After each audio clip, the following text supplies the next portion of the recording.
Hi students, today's our topic is scientific method. Scientific method क्या होती है? सबसे पहले आप समझिए। देखिए, जैसे आपने अभी क्लास 10th पास करके आए, ठीक है, और 10th पास करने के बाद आपने 11th में एडमिशन लिया है। कोई मैथ में जा रहा है, कोई जो बायो में जा रहा है, कुछ लोग कॉमर्स में जा रहे हैं, कुछ लोग आर्ट में जा रहे हैं, यानी various subject choose on different of the students, different different type.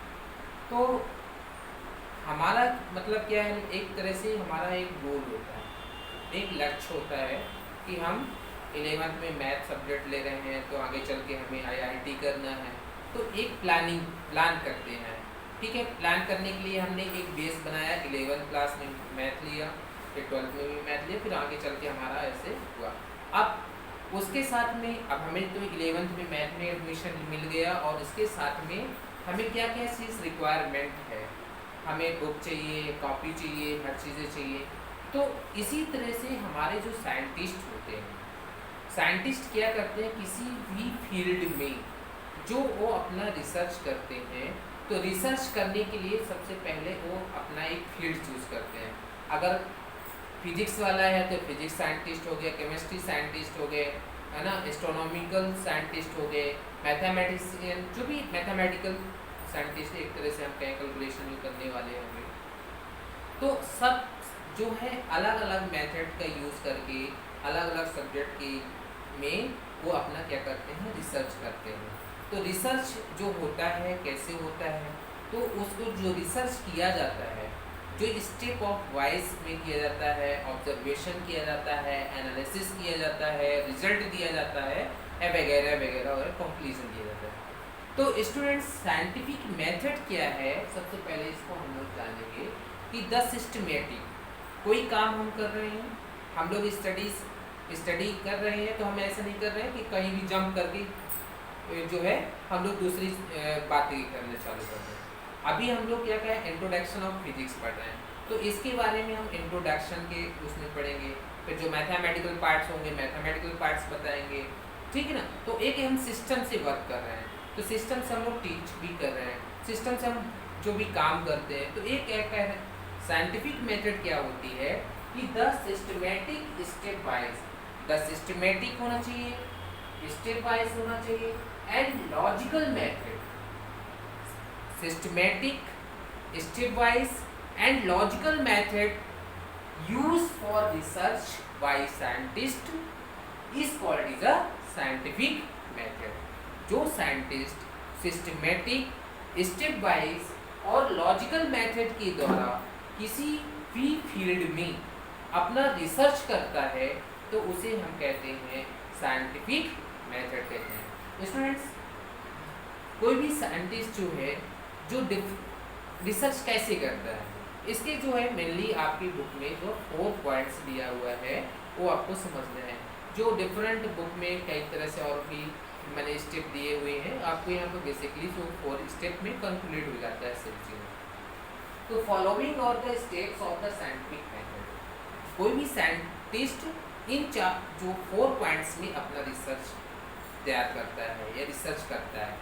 Number first है सिस्टमेटिक ऑब्जर्वेशन, सेकंड है formulation of hypothesis, testing of hypothesis and final theory. Students, first two I am explaining here systematic observation. देखिए, अगर आप बात करें कि अगर आपको टी बनाना है, एक एग्जांपल समझिए, तो पहले हम सभी चीज़ें इकट्ठा कर लेंगे, शुगर ले लेंगे, वाटर ले लेंगे, मिल्क ले लेंगे, हर चीज़ें। तो हमारे जो सिस्टम है, जो वर्क करने का है, ऑब्जर्वेशन करने का है, जितने भी रिक्वायर आपका इक्विपमेंट है चाहिए, वो सभी चीज़ें हमारे क्या करना चाहिए, उपलब्ध होना चाहिए।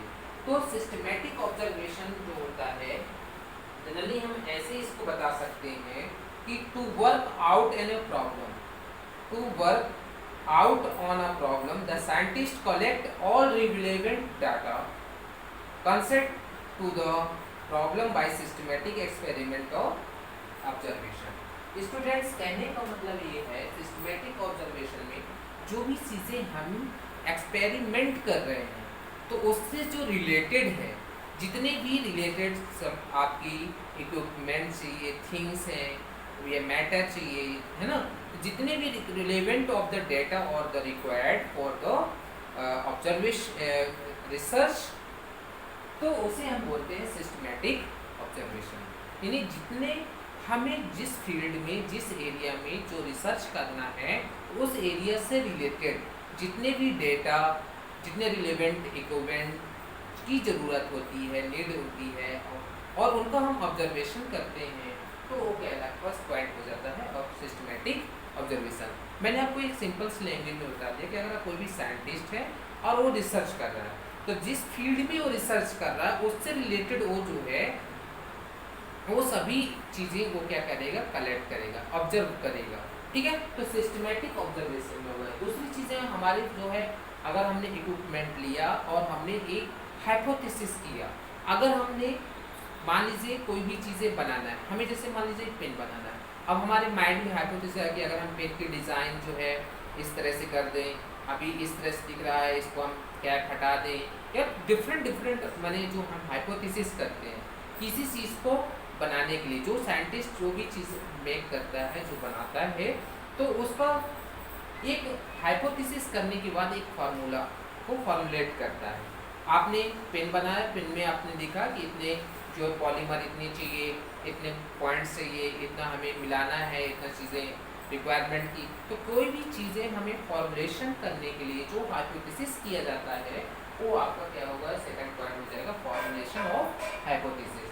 इसको बुक में जो लैंग्वेज में जो दिया हुआ है, सिंपल से दिया है कि on the basis of qualitative and quantitative analysis of the observation working rule in form which is called is a hypothesis. जो हाइपोथेसिस किया जाता है क्वालिटेटिव और क्वांटिटेटिव, क्वालिटी भी वाला होना चाहिए और क्वांटिटी होनी चाहिए, तो इनकी में रिलेटेड जो हम लोग हाइपोथेसिस करते हैं वो फॉर्मुलेशन ऑफ हाइपोथेसिस होता है। अब जो हमने हाइपोथेसिस किया, अब जो भी साइंटिस्ट हाइपोथेसिस करने के बाद में अब उन्होंने ये चीज़ें बना लिया, अब उसको क्या करेगा, वो टेस्ट करेगा।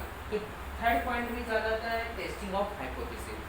जो फॉर्मुलेशन ऑफ हाइपोथेसिस हुआ, अब उसका क्या किया जाएगा, टेस्ट किया जाएगा कि ये वर्क कर रहा है कि नहीं किया। अभी आपने लेटेस्ट में देखा चंद्रयान 2 बनाया गया, चंद्रयान 2 को बनाने के बाद इसको जो है